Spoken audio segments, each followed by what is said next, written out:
ہوگا, جھنڈیاں لگائیں گے تو مال خرچ ہوگا, لائٹنگ کروائیں گے تو مال خرچ ہوگا, محافل سجائیں گے تو مال خرچ ہوگا, جلوس نکالیں گے تو مال خرچ ہوگا, تلاوت کروائیں گے مال خرچ ہوگا, نعتیں پڑھوائیں گے مال خرچ ہوگا, علماء کو بلائیں گے مال خرچ ہوگا, گلیاں سجائیں گے مال خرچ ہوگا, مساجد سجائیں گے مال خرچ ہوگا, بازاروں کو سجائیں گے مال خرچ ہوگا, مارکیٹوں کو سجائیں گے مال خرچ ہوگا.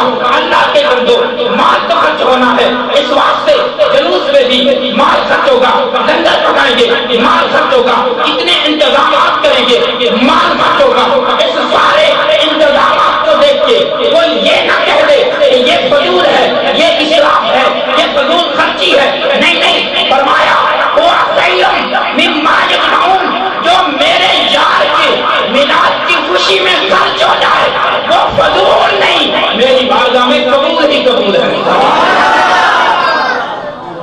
شاید بات سمجھ نہیں آتی. اور جو یار کے میلاد پہ مال خرچ ہو جائے وہ فضول نہ سمجھنا, بلکہ میری بارگاہ میں وہ فضول ہی قبول ہے, بلکہ خیر بہتر ہے گھروں میں جمع کر کے رکھنے سے. اس واسطے آج عاشقان مصطفیٰ مال خرچ کر رہے. اس کی وجہ یہ ہے کہ مال بھی آقا کی ذات پہ قربان ہے, جان بھی آقا کی ذات پہ قربان ہے. یہ مال کیا چیز ہے, اگر اولاد بھی مانگے تو مصطفیٰ کے نام پہ قربان کرنے کے لیے.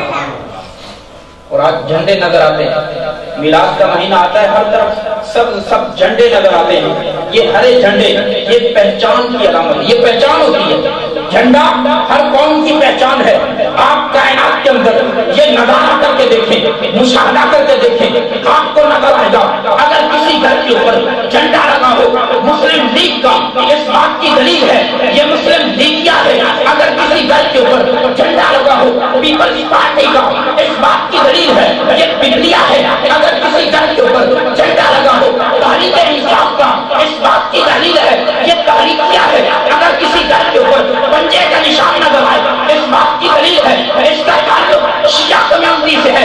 اگر کسی گھر کے اوپر سلیب کا نشان نظر آئے, اس بات کی دلیل ہے اس کا تعلق عیسائی معاشرے کے ساتھ ہے. لیکن مصطفیٰ کے عاشقوں, میلاد منانے والوں, نام مصطفیٰ پہ مر مٹانے والوں, جب ربیع الاول کا مہینہ آ جائے آپ کو چوکوں میں, چوراہوں میں, گلیوں میں, بازاروں میں, مکانوں پر, دکانوں پر, ہر طرف سبز سبز پرچم لہراتے دکھائی دے, جلوس نکلتے دکھائی دے, یا رسول اللہ کی صدائیں سنائی دے, مرحبا کے ترانے سنائی دے, جلوس نکلتے دکھائی دے, محافل سجتی دکھائی دے, تو سوچنا مت, آنکھیں بند کر کے کہہ دینا یہ کوئی اور نہیں, یہ مصطفیٰ والے ہیں. ارے جو مصطفیٰ والے ہیں وہی تو خدا والے ہیں.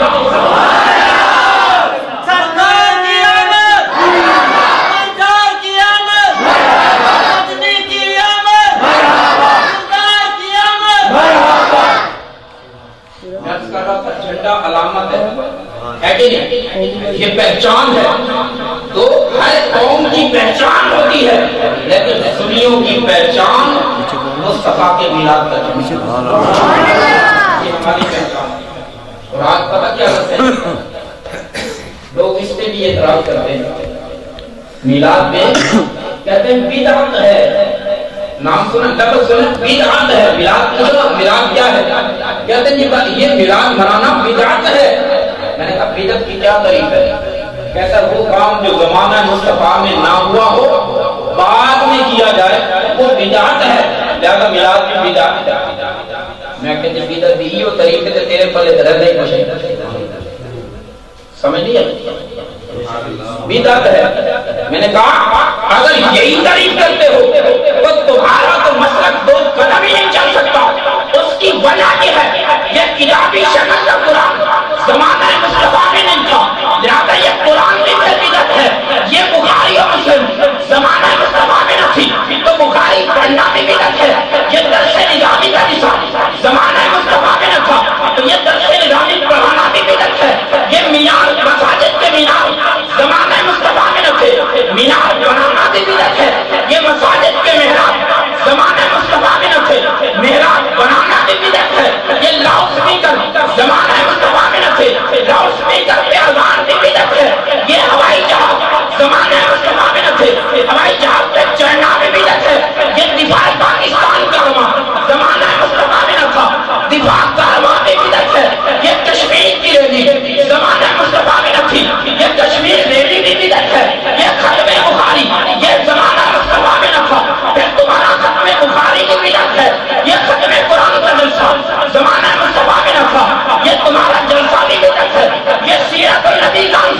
زمانہ مصطفیٰ میں نہ تھی.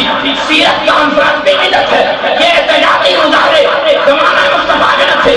احتجاجی مظاہرے بھی بدعت ہے. یہ اینک زمانہ مصطفیٰ میں نہ تھی. اینک پہننا بھی بدعت ہے. یہ اعلیٰ سماعت زمانہ مصطفیٰ میں نہ تھا. اعلیٰ سماعت لگانا بھی بدعت ہے.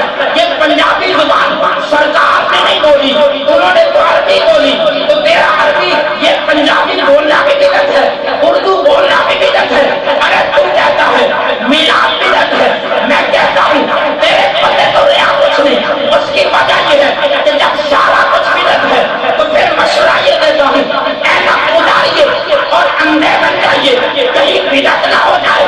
یہ اعلیٰ سماعت اتاریے اور بہرے بن جائیے, کہیں بدعت نہ ہو جائے.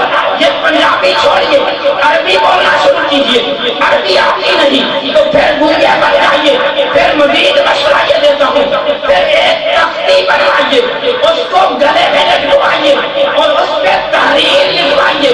سمم بکمن عمیون فہم لا یعقلون.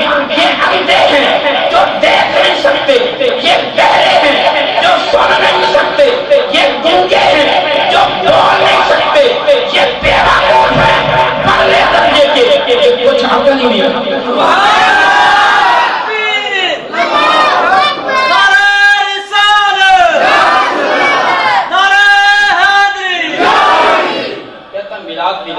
میں نے کہا تیرا تو سارا مسئلہ کی بدعت ہے, باقی زمانہ مصطفیٰ میں تھے. بتاؤ, یہ تو کل کا مسئلہ ہے. 200 سال پرانا, 12ویں صدی میں اس کی ابتدا ہوئی. میں آپ کو ساری ہسٹری بتا سکتا ہوں. 12ویں صدی میں مسلک وہابیت کی پہلی اینٹ رکھی گئی. میں نے کہا تیرا تو سارا مسلک کی بدعت ہے, یہ بھی زمانہ مصطفیٰ میں نہیں. اور میلاد تو میں نے ثابت کیا مسلک کی حدیث سے, یہ تو صحابہ سے چلا. تو گرامی قدر, ان کے چکر میں نہ جائیں. یہ تو صرف آپ کو ایمان سے پھیرنے کے لیے آئے ہیں, اسلام کو نقصان پہنچانے کے لیے آئے ہیں, مصطفیٰ سے تعلق کاٹنے کے لیے آئے ہیں, مصطفیٰ کی گستاخیاں کرنے کے لیے آئے ہیں. لہٰذا جو گستاخ بھی ہو, پرلے درجے کا فسادی بھی ہو, پرلے درجے کا بدعتی بھی ہو, پرلے درجے کا کافر بھی ہو, پرلے درجے کا بے ایمان بھی ہو, اس کی بات نہ مانو, بلکہ اس کی بات مانو جو قرآن کی بات کرے یا مصطفیٰ کی فرمان کی بات کرے. گرامی کیا یہ محمد مصطفیٰ, اس پہ تو عاشق آج دھومیں مچا رہے ہیں, اور انشاءاللہ تا قیام قیامت محمد مصطفیٰ کی دھومیں مچتی رہیں گی. کیونکہ یہ سارا کچھ حضور کی آمد کا صدقہ, یہ ہمارا ہر نعمت رب کی آمد مصطفیٰ کا صدقہ, یہ ہمارا ایمان بھی آمد مصطفیٰ کا صدقہ, اسلام بھی آمد مصطفیٰ کا صدقہ. گرامی قدر, یہ پوری کائنات میں جس کسی کو عظمتیں فضیلتیں ملی ہیں, شانیں اور رفعتیں ملی ہیں, سب کی سب آمد مصطفیٰ کے صدقے ملی ہیں. اس کی وجہ روایات میں آتا ہے اللہ تبارک و تعالیٰ نے ساری کائنات کو پیدا کیا ہے تو آمد مصطفیٰ کے صدقے سے. سنیے ذرا اس کی تفصیل کیا ہے. صفوت عقل بھی آمد مصطفیٰ کا صدقہ, معرفت شیخ بھی آمد مصطفیٰ کا صدقہ, شجاعت نوح بھی آمد مصطفیٰ کا صدقہ, خلت ابراہیم بھی آمد مصطفیٰ کا صدقہ, اور لسان اسماعیل بھی آمد مصطفیٰ کا صدقہ, رضائے اسحاق بھی آمد مصطفیٰ کا صدقہ, بشارت یعقوب بھی آمد مصطفیٰ کا صدقہ, حسن یوسف بھی آمد مصطفیٰ کا صدقہ, صبر ایوب بھی آمد مصطفیٰ کا صدقہ, صبر سلیمان بھی آمد مصطفیٰ کا صدقہ, لحن داؤد بھی آمد مصطفیٰ کا صدقہ, حکمت لوط بھی آمد مصطفیٰ کا صدقہ, اور زہد زکریا بھی آمد مصطفیٰ کا صدقہ, خشیت یحییٰ بھی آمد مصطفیٰ کا صدقہ, رقت عیسیٰ بھی آمد مصطفیٰ کا صدقہ, شدت موسیٰ بھی آمد مصطفیٰ کا صدقہ, نبیوں کی نبوت آمد مصطفیٰ کا صدقہ, رسولوں کی رسالت آمد مصطفیٰ کا صدقہ, صحابہ کی صحابیت آمد مصطفیٰ کا صدقہ, صدیق کی شہادت آمد مصطفیٰ کا صدقہ, فاروق کی عدالت آمد مصطفیٰ کا صدقہ, عثمان کی شہادت آمد مصطفیٰ کا صدقہ, علی کی شجاعت آمد مصطفیٰ کا صدقہ, شہیدوں کی شہادت آمد مصطفیٰ کا صدقہ, فقیہوں کی فقاہت آمد مصطفیٰ کا صدقہ, ولیوں کی ولایت آمد مصطفیٰ کا صدقہ, غوثوں کی غوثیت آمد مصطفیٰ کا صدقہ, قطبوں کی قطبیت آمد مصطفیٰ کا صدقہ, نجابہ کی نجابت آمد مصطفیٰ کا صدقہ, نجابہ کی نجابت آمد مصطفیٰ کا صدقہ امام اعظم کا اجتہاد، آمد مصطفیٰ کا صدقہ امام احمد بن حنبل کا تقویٰ، آمد مصطفیٰ کا صدقہ ابن عربی کا تصوف، آمد مصطفیٰ کا صدقہ امام راضی کا فلسفہ، آمد مصطفیٰ کا صدقہ امام غزالی کی منطق، آمد مصطفیٰ کا صدقہ اور مجدد الفسانی کی مجددیت، آمد مصطفیٰ کا صدقہ فضل حسین آبادی کی جنت، آمد مصطفیٰ کا صدقہ احمد رضا قریشی، آمد مصطفیٰ کا صدقہ امام نورانی کا دبدبہ، آمد مصطفیٰ کا صدقہ کائنات کے اندر جس کسی کو عظمتیں ملی ہیں، جس کسی کو شانیں ملی ہیں، سب کی سب آمد مصطفیٰ کے صدقے ملی ہیں۔ سرکار کی آمد، دلدار کی آمد، مکی کی آمد، مدنی کی آمد،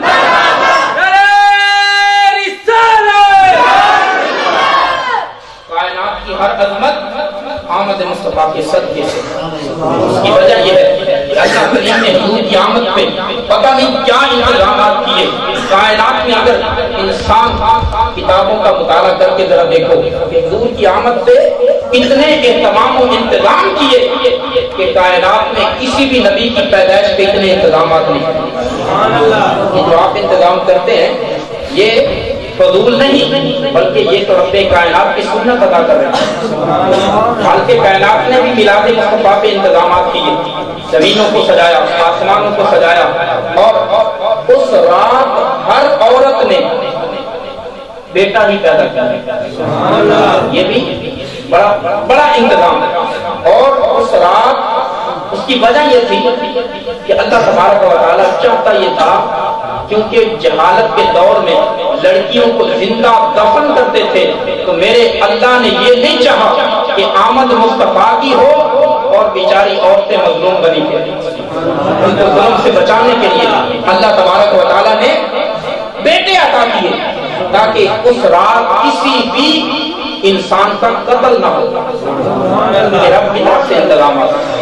تو اللہ کریم نے آمد مصطفیٰ کے صدقے اتنے انعامات سے نوازا۔ کائنات کے اندر مصطفیٰ کی آمد کا صدقہ رب کائنات نے زمین کو آسمان، زمین کو پہاڑوں سے سجایا۔ آمد مصطفیٰ کا صدقہ آسمان کو تاروں سے سجایا۔ آمد مصطفیٰ کا صدقہ جنت کے دروازے کھول دیے گئے۔ آمد مصطفیٰ کا صدقہ جہنم کے دروازے بند کر دیے گئے۔ آمد مصطفیٰ کا صدقہ مصطفیٰ کی آمد پہ آسمانوں کے اندر نور کے مینار قائم کیے گئے۔ کعبۃ اللہ کے لوگ اونٹے منہ گر پڑے۔ مصطفیٰ کی آمد پہ دریائے سادہ کا پانی خشک ہو گیا۔ آمد مصطفیٰ پہ دریائے سادہ کا پانی خشک ہو گیا۔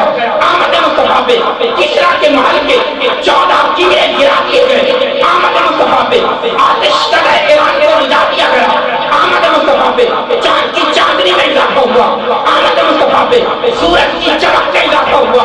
آمد مصطفیٰ پہ سمندروں کی گہرائی میں اضافہ ہوا۔ آمد مصطفیٰ پہ پہاڑوں کی بلندیوں میں اضافہ ہوا۔ آمد مصطفیٰ پہ مشرق و مغرب میں جھنڈے لہرا دیے گئے۔ آمد مصطفیٰ پہ حضرت آمنہ کو شام کے محلات دکھا دیے گئے۔ آمد مصطفیٰ پہ گمراہیاں ختم کر دی گئی۔ آمد مصطفیٰ پہ شرک کو ختم کر دیا گیا۔ آمد مصطفیٰ پہ کفر کو ختم کر دیا گیا۔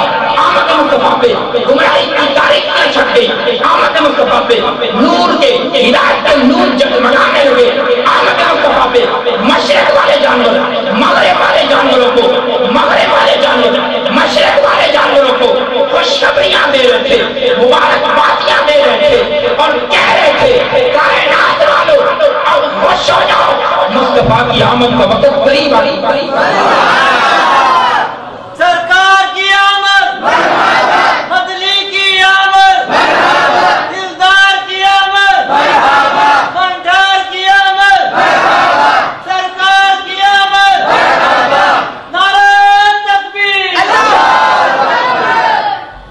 یہ آمد مصطفیٰ پہ رب نے خود انتظامات کیے، اتنے وسیع انتظام کہ میں نے چند لفظوں میں بیان کیے۔ یہ صرف آمد مصطفیٰ کے صدقے سے اللہ کے عالم نے زمین کو بہاروں سے سجایا، آسمان کو تاروں سے سجایا۔ پھر سنی کیوں نہ مسجد نے سجایا؟ میں پچھلی رات نا ربیع الاول میں پچھلی رات لاہور میں تقریر تھی، وہاں سے گزر رہا تھا، میں نے دیکھا جتنے سنیوں کے گھر ہیں الحمدللہ وہ گھر بھی سجے ہوئے ہیں۔ اور وہ گلیاں بھی سجی ہوئی ہیں، وہ محلے بھی سجے ہوئے ہیں، سنیوں کی مسجدیں بھی سجی نظر آتی ہیں، سنیوں کے مدرسے بھی سجے نظر آتے ہیں۔ لیکن جب تھوڑی دور آگے چلا ایک وابیوں کی مسجد آئی، وابیوں کا مسجد آئی، مدرسہ آیا، اور اس مسجد و مدرسے میں میں نے دیکھا نہ کوئی لائٹنگ ہے، نہ کوئی انتظام ہے، نہ کوئی انتظام ہے۔ ان کے گھر بھی ویران، ان کی مسجدیں بھی ویران، ان کے مدرسے بھی ویران، ان کے محلے بھی ویران، ان کی گلیاں بھی ویران۔ میں نے کہا یہ اللہ تبارک و تعالیٰ کی تقسیم ہے کہ رب کائنات نے ان وابیوں کے دل بھی مردہ کر دیے، ان کے دل بھی غیرآباد، ان کی مسجدیں بھی غیرآباد، ان کے گھر بھی غیرآباد، ان کے محلے بھی غیرآباد، ان کے شہر بھی غیرآباد۔ لیکن سنیوں کے رب کا فضل ہے، ان کے سینے بھی عشق مصطفیٰ سے آباد ہیں، ان کی مسجدیں بھی آباد ہیں۔ مسلک حق اہل سنت للکار ہے، للکار ہے۔ اچھا میں آپ سے گزرا نا تو میرے اس طرح لگیا کہ جی میں نہیں ہوتا ہونی فوت کی ہوئی، لگتا ہونی فوت کی ہوئی، یعنی اس طرح ویرانیاں چھائی ہوئی ہیں۔ میں نے کہا یہ صرف ان کے محلے ویران نہیں، ان کے دل بھی ویران ہیں اور ان کی قبریں بھی ویران ہیں۔ اور جو میلاد مناتے ہیں، مصطفیٰ کی آمد کے گیت گاتے ہیں، مصطفیٰ کی آمد پہ ترانے گاتے ہیں، عظمت مصطفیٰ پہ مر مٹتے ہیں، اور جو آقا کریم کی آمد پہ دیوانہ نعرے لگاتے ہیں، گھروں کو سجاتے ہیں، بازاروں کو سجاتے ہیں، مساجد کو سجاتے ہیں، مدارس کو سجاتے ہیں، انشاءاللہ ان کے دل بھی قیامت تک آباد رہیں گے، ان کی قبریں بھی آباد رہیں گی۔ یہ آپ دیکھ سکتے ہیں، آپ داتا صاحب جا کے دیکھ لیں، آج بھی ان کی قبریں آباد، آپ سلطان باہو جا کے دیکھیں، آج بھی ان کی قبریں آباد، آپ بابا فرید جا کے دیکھیں، آج بھی ان کی قبریں آباد، آپ پیر میر علی شاہ صاحب کے مزار پہ جائیں، آج بھی ان کی قبریں آباد، آپ پیر جماعت علی شاہ صاحب کے پاس جائیں، آج بھی ان کی قبریں آباد، اور اعظم کی قبریں آباد، حضرت علی المرتضیٰ کے مزارات آباد نظر آتے ہیں۔ آج بھی بے ایمانوں کے گھر بھی اجڑے نظر آتے ہیں، ان کے مزار بھی اجڑے نظر آتے ہیں۔ یہ مصطفیٰ کی عشق میں مچلنے والوں کا یہ اللہ تعالیٰ نے نصیب ہی یہی رکھا ہے کہ آج ان کے گھر بھی آباد ہیں، کل ان کی قبریں بھی آباد ہیں۔ اس واسطے میلاد سے نہ گھبرایا کرو، میرا یہ پیغام ہے، میلاد سے کبھی نہ گھبرانا۔ اس کی وجہ یہ ہے اس سے عمر میں بھی برکت ہوتی ہے اور رزق میں بھی برکت ہوتی ہے۔ آپ منا کر کو دیکھا اور گرامی قدر۔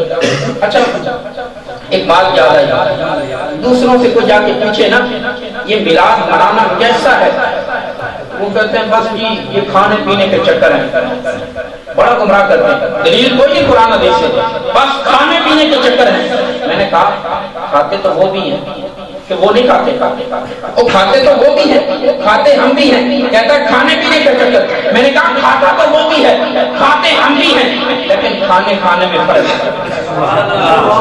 میں آپ کو یقین کے ساتھ اور چیلنج کے ساتھ، میں نے سارے کے سارے اشتہارات پڑھے ان کے، جو 12 ربیع الاول کی رات جلسے ہوئے اور جو کل رات جلسے ہوئے جو آج ہو رہے، ان کے عنوان کیا تھے؟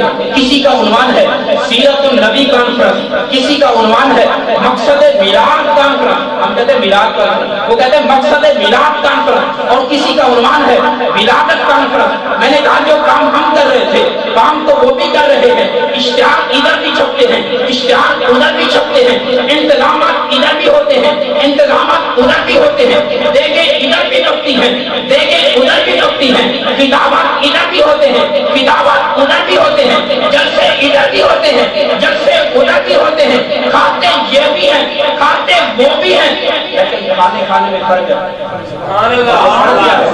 ان کے جلسوں میں کیا ہوتا ہے جی حضور کو معاذ اللہ دیوار کے پیچھے کا علم نہیں، گستاخیاں ہوتی ہیں ان کے جلسوں کے اندر، حضور جانتے کچھ نہیں ان کے جلسوں کے اندر، حضور کو دیوار کے پیچھے کا علم نہیں ان کے جلسوں کے اندر، حضور کو علم غیب نہیں دیا گیا ان کے جلسوں کے اندر، کہتے ہیں حضور حاضر ناظر نہیں، لیکن سنیوں کا جلسہ حضور کی آمد کا ذکر، حضور کے حسن مصطفیٰ کا تذکرہ، آمد مصطفیٰ کا تذکرہ، سیرت مصطفیٰ کا تذکرہ، صورت مصطفیٰ کا تذکرہ، شان مصطفیٰ کا تذکرہ، ذکر مصطفیٰ، یہ سارا کچھ یہ سنیوں کے ہاں وہ وہابیوں کے ہاں فرق یہ ہے، کھاتے یہ بھی ہیں، کھاتے وہ بھی ہیں، محفل ادھر بھی ہے، محافل ادھر بھی ہے، جلسے ادھر بھی بھی ہیں، جلسے ادھر بھی ہیں، دیکھیں ادھر بھی ہیں، دیکھیں ادھر بھی ہیں، کھاتے یہ بھی ہیں، کھاتے وہ بھی ہیں، مگر کھانے میں فرق ہے۔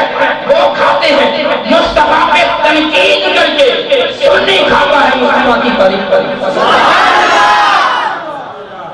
فرق یہ۔ اور آپ بتاؤ سچا کون؟ ایمان کی بتاؤ سچا کون ہے؟ جو کھا کے بھونکے وہ سچا ہے، یا جو کھاتا بھی ہے اور مصطفیٰ کے گیت بھی گاتا ہے؟ وہ گیت گانے والے سچے ہیں نا، اس لیے تو کہا تھا نا